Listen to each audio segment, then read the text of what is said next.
Welcome to AQA Accounting Teacher. Today I'm going to be talking to you about some of the trickier aspects of incomplete records. So without further ado, we'll move over to the PowerPoint. So incomplete records then for A-level accounting. I've already done a video on the basics, so I thought I'd take things up a notch now and look at how we can employ the gross profit margin, markup, and inventory turnover formulas to help us find missing figures. So objectives then, we're going to recap those formulae that I just mentioned. We're going to apply them to simple scenarios, and then we're going to start using them in the trading account to find missing figures. And finally, we will look at tackling some past paper questions, so some sections from those questions dealing specifically with those formulae.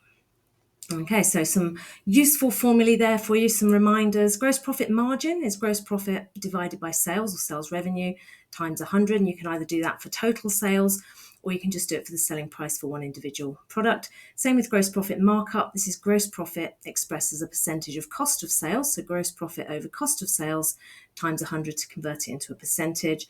And then inventory turnover, obviously there are two ways of doing inventory turnover. We can express it as a number of days, where we take the average inventory divided by cost of sales times 365.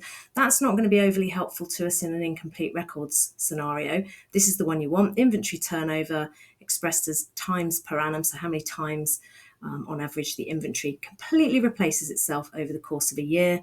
So we take the cost of sales figure and we divide it by average inventory. And just a reminder there, in case you didn't know, average inventory is opening inventory plus closing inventory divided by 2. Okay, so gross profit margin then. Gross profit expressed as a percentage of the selling price or total sales. It's applied to sales to find gross profit. So if we were given the sales figure and the gross profit margin, it's very straightforward. So an example here, sales are 100,000 and the gross profit margin is 30%. We just multiply one by the other. So gross profit is £30,000, £100,000 selling price times the margin of 30%. So there shouldn't be any problems with that. Cost of sales, therefore, makes up the difference. If you remember, sales minus cost of sales equals gross profit.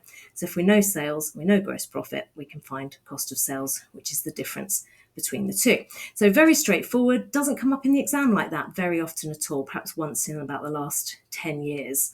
So you're just simply multiplying one figure by another. It's much more common to be given the gross profit margin and the cost of sales figure. It gets a little bit more complicated then. So if we are given cost of sales of £72,000 and the gross profit margin of 40%, we can't just multiply one by the other. We can only directly apply the gross profit margin to the selling price, not to cost of sales. If we multiply that by 40%, we will get the wrong number.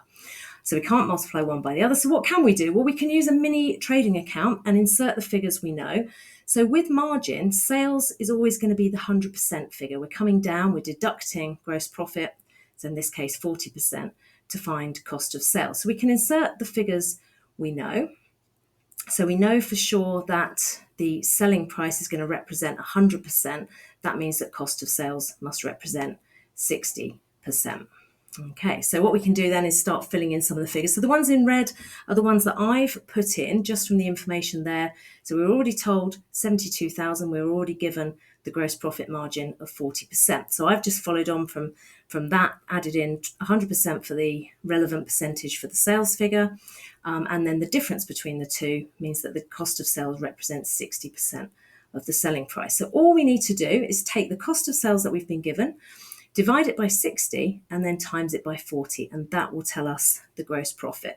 We can do the same to find sales. We divide the 72,000 by 60, times it by 100, and that will give us the sales figure, or we can just take one away from the other. Either way, sales is going to be £120,000 in that example. Okay, so we can then fill in the entire trading account and then just check our answers. So before you go any further, just make sure that 40% of 120,000 is actually 48,000. If it's not, back to the drawing board. Let's see what we've done wrong.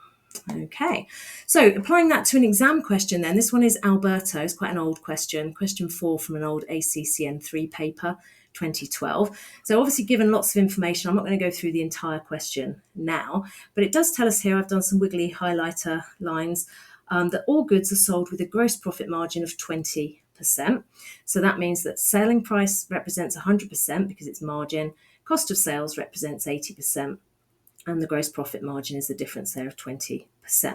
We're also told in this question that cost of sales were calculated as 52,300. So from that figure, we can then go on and find the sales figure, and we can find the gross profit margin. We can't just multiply that by 20%. Remember, we can only apply that 20% directly to the selling price, which we don't know at the moment. So let's look and see how we're going to do that. So let's do this little mini trading account again. Sales is an unknown figure, so is gross profit. But we do know the gross profit margin is 20%. That means cost of sales represents 80%. And with margin, sales always represents the 100% figure. Okay, so then we can start popping in these figures. So we know that we've got the percentages stacked up. So if we divide 52,300 by 80 and times it by 100, that will bring us back to the 65,375. Or if we did 52,300 divided by 80 times 20, that will give us 13,075. So without fail, I always recommend, if you've got a slightly tricky markup or margin question, just go back to this mini trading account. The chances are you're going to have to start trying to fill in some blanks in cost of sales. That'll be an activity further down the line. So you might be missing one of the inventory figures, or goods for own use might not have been recorded. So you need to work out what that is. So there might be a balancing figure to find in cost of sales, but this will get you well on the way. Okay, so markup then, gross profit divided by cost of sales times 100. So we're going to look at a really straightforward example now, where we're given cost of sales and we're told the markup. So cost of sales is 60,000, the markup is 40%. Gross profit, very easy to work out. We're just multiplying 60,000 by 40%, gives us 24,000. That means that sales is going to be the total cost of sales plus the gross profit will bring us back up to the £84,000. Now, what we need to remember with markup is that cost of sales is the starting point. Therefore, that's going to represent 100% in this scenario. The gross profit is added to cost of sales. So in this case, sales actually represents 140% of the cost of sales figure. So gross profit is 40%, add it to the cost of sales, which is 100%, gives you 140% for the sales figure. So in that example, we don't need to worry about it because it's a very straightforward multiplying one by the other. But let's look at one that's slightly more tricky. This time we're given sales and we're given the markup. Now remember, the markup can only directly be applied to the cost of sales, not to the sales figure. So we can't just multiply one by the other. So our little friend here, the mini trading account, is going to help us. We can slot in the figures we know. We know 150,000 is the sales figure, and we know that the gross profit is 25%.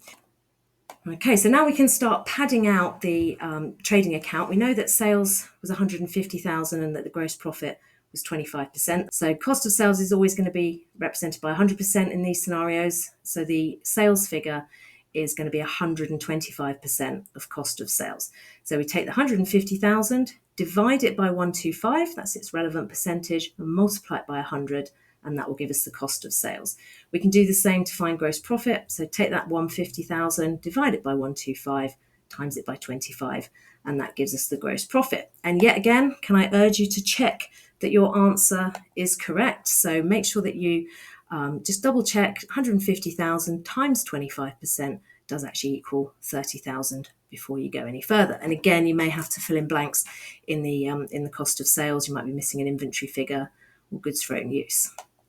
Okay, so that's correct. That's fine. We can move on. Let's now look at Charlotte. So this was question 15.1, I think. I missed out the point 1 there in the 7127-1 paper from June 2019. So the additional information points 1 and 2, it told us that goods are sold with a markup of 60% and that total sales were 172,000. It then went on to give us cash sales because I think, if I remember rightly, there was some missing cash in this question, so you had to put a cash account together to find that. But if we go back to the sales, cost of sales and gross profit, so we know that sales is 172,000 and we know that the gross profit markup is 60%. So if we pop that in there, we know that our cost of sales has to be 100%. So in this scenario, sales is going to be 160%. So we can start to pad that out now.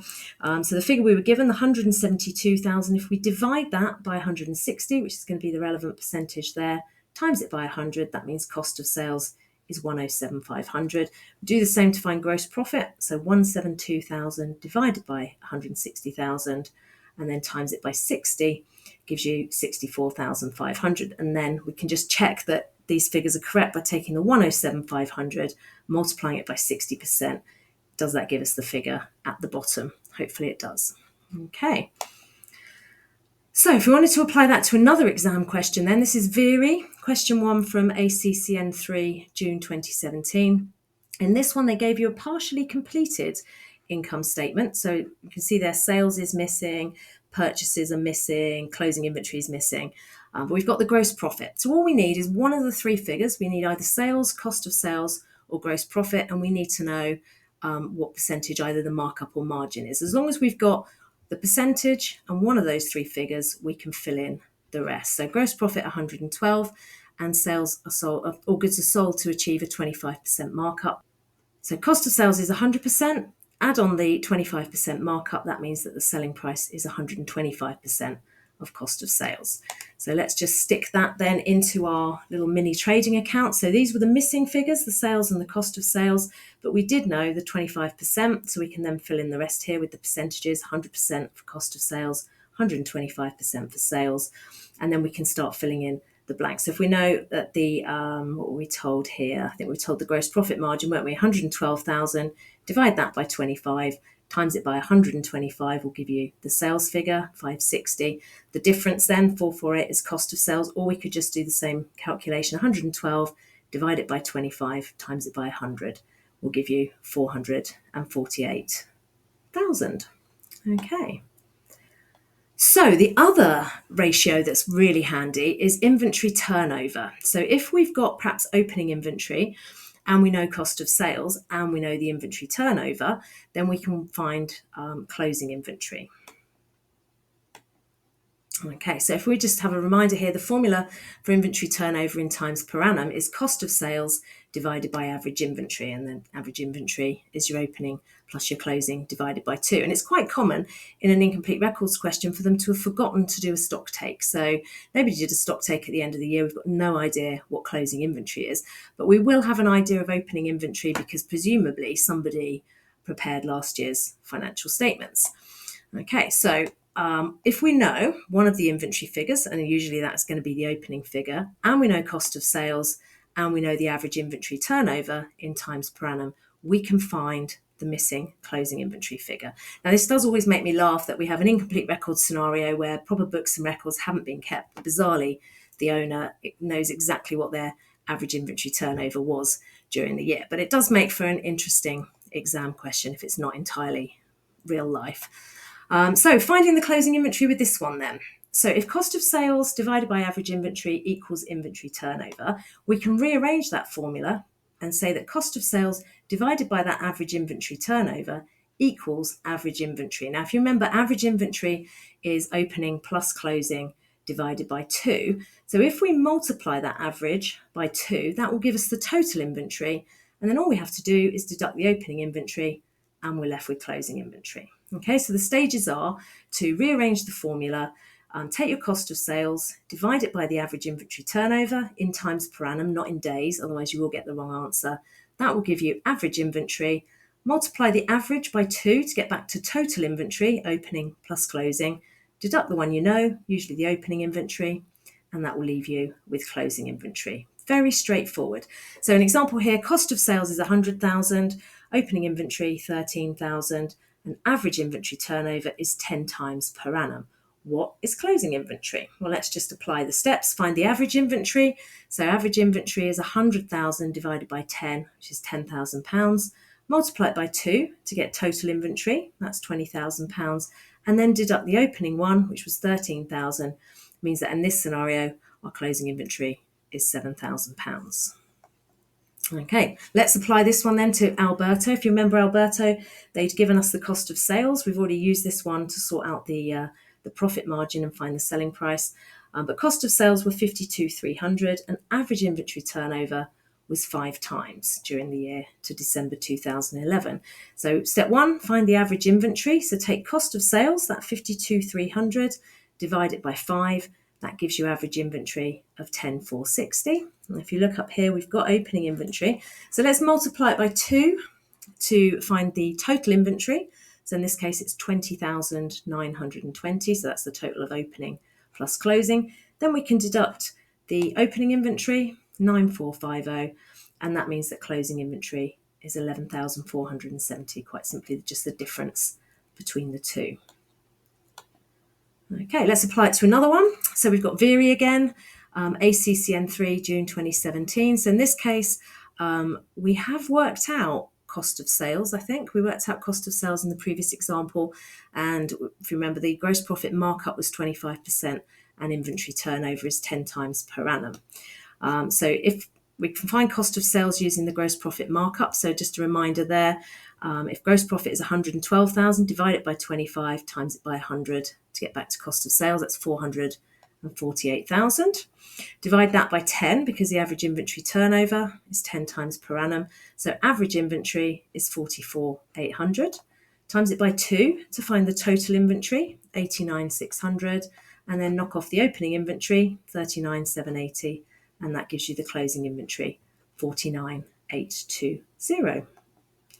Okay, so as the great Walt Disney said, the way to get started is to quit talking and begin doing. So for you guys, quit listening and start doing some practice questions. I've got a few that I would recommend here that you can probably search up on the internet. So Viri that we've looked at partially, perhaps have a go at finishing that one off. There's the Charlotte question. Again, we started on that from June 2019. And some old ACCN 3 questions, Farah, Eve Huffer, Jennifer Lucas. Thanks very much for watching. Don't forget to like and subscribe if you've enjoyed the video.